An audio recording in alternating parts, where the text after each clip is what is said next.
Hey YouTube, today I'm on top of this LEGO Ideas Typewriter, as in this episode we're taking a look at this build.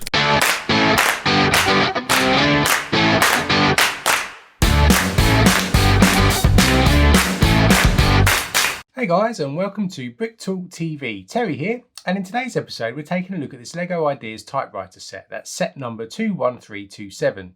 Do remember to like this video and hit that subscribe button to also help the channel grow, and that'd be much appreciated. So back to this set is made up of 2,079 pieces and it's spread over 11 sets of bags inside the box. In the UK it currently retails for £179.99. As part of the LEGO Ideas range, this set did achieve 10,000 votes in the LEGO's Ideas programme, and it was submitted by a designer called Steve Guinness. He's also known as the Brick Consultant, and his social media is in the description below. As you can see here in the original submission, there has been some tweaking done by the LEGO designers. The main concept of the design and the ideas by Steve are still there.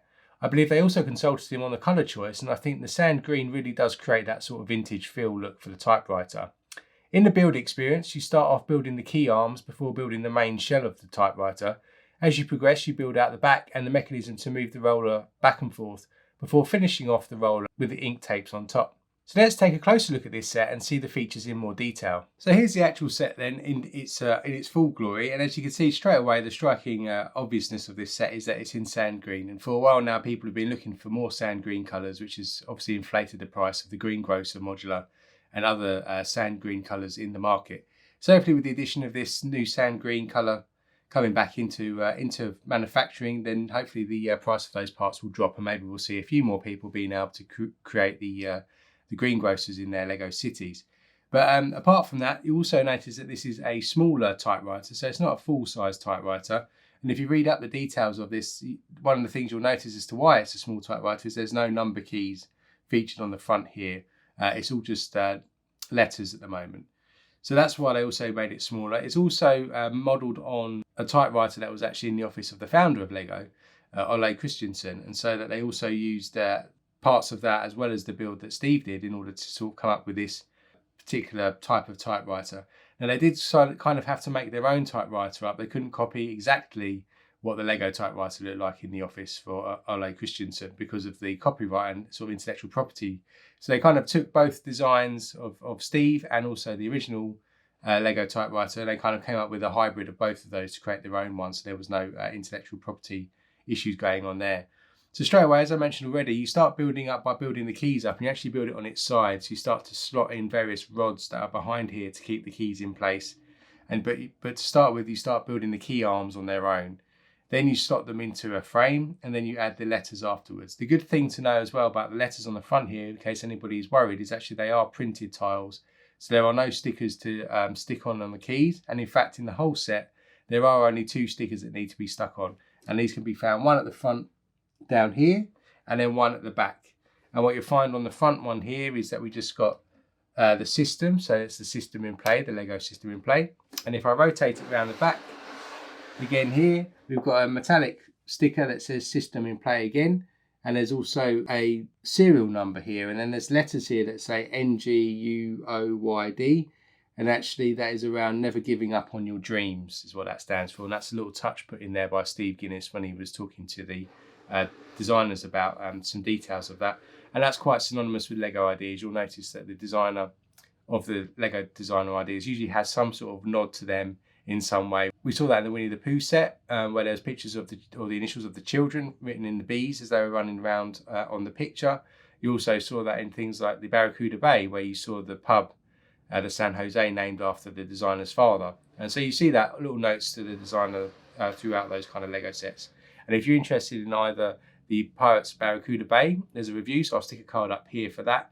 And also there's another review that I did for the Winnie the Pooh set as well, and I'll stick another card up here, and both links in the description below. But back to this set, a couple of things to notice about the keys at the front here. The spacebar doesn't work, so it's just sort of there. You can't press it down, it's just there as sort of a nod to the fact that the spacebar should be there. You also got these shift keys either side here. Again, these press down kind of, but they don't work. Backspace doesn't work either, or the caps lock. But what does work are the actual keys themselves. So all the letters here. So as you strike a key, you can see that this arm flips up and strikes this area here, and it makes that noise of a typewriter, which is great. Also, you'll notice that there's this little flip lever here. So this is where you could flip between typing in red through the red tape here and also the black tape. And this is actually a piece of tape, if you like, that's going through.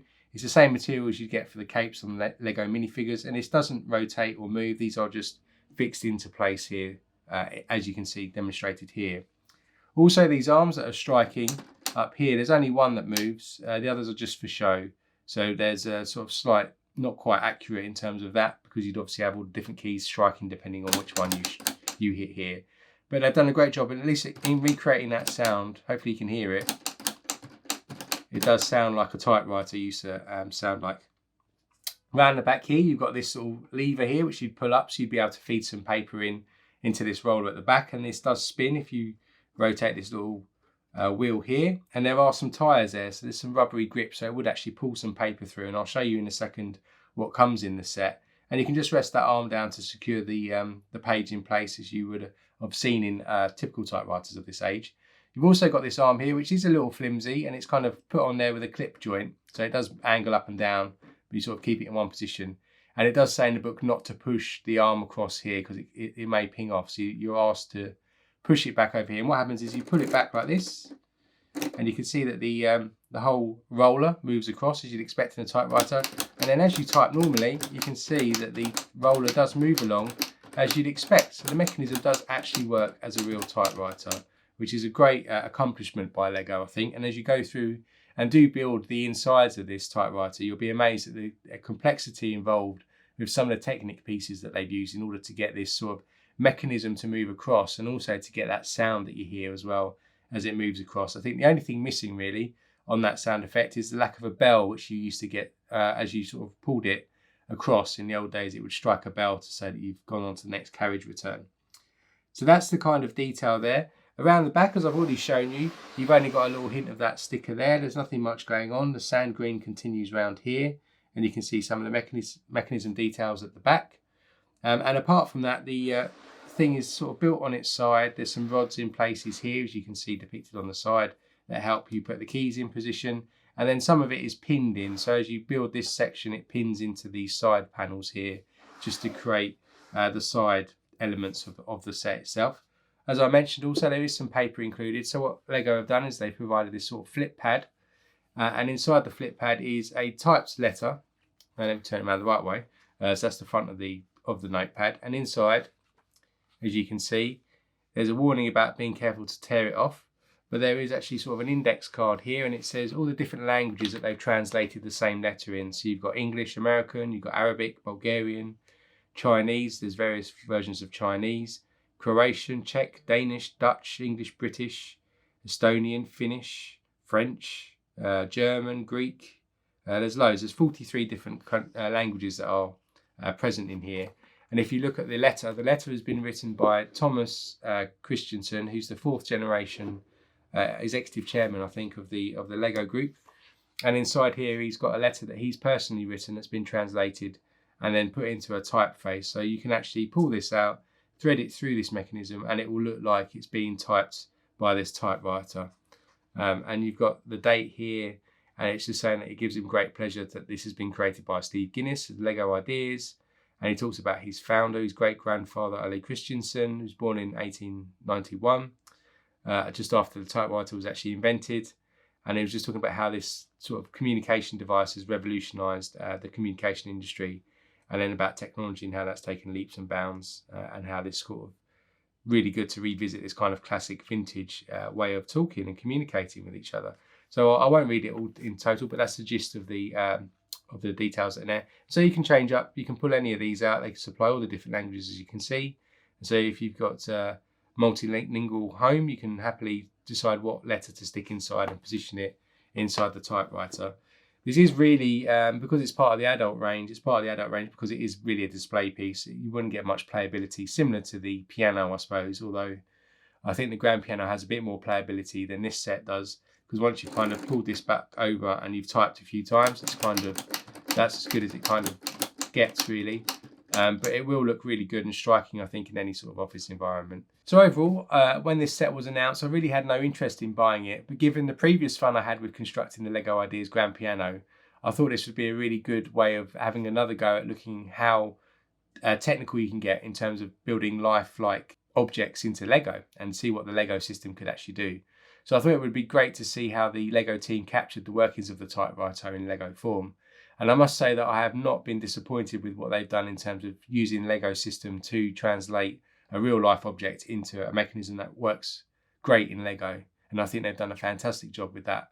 Also, as I mentioned, there was only 2 stickers in the box, which was probably allays any fears that people had around having to place all of these keys into with stickers, because that would have been a nightmare in terms of positioning. And that's actually mentioned as one of the designer notes, that they purposely made sure that these were printed tiles.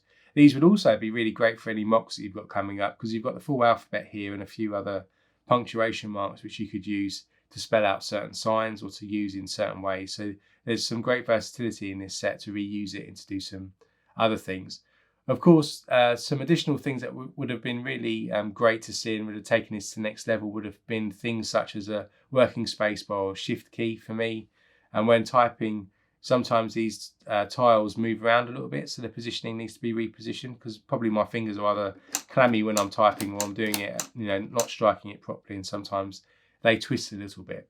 But overall, I really enjoyed the build, and I think the finished product looks great.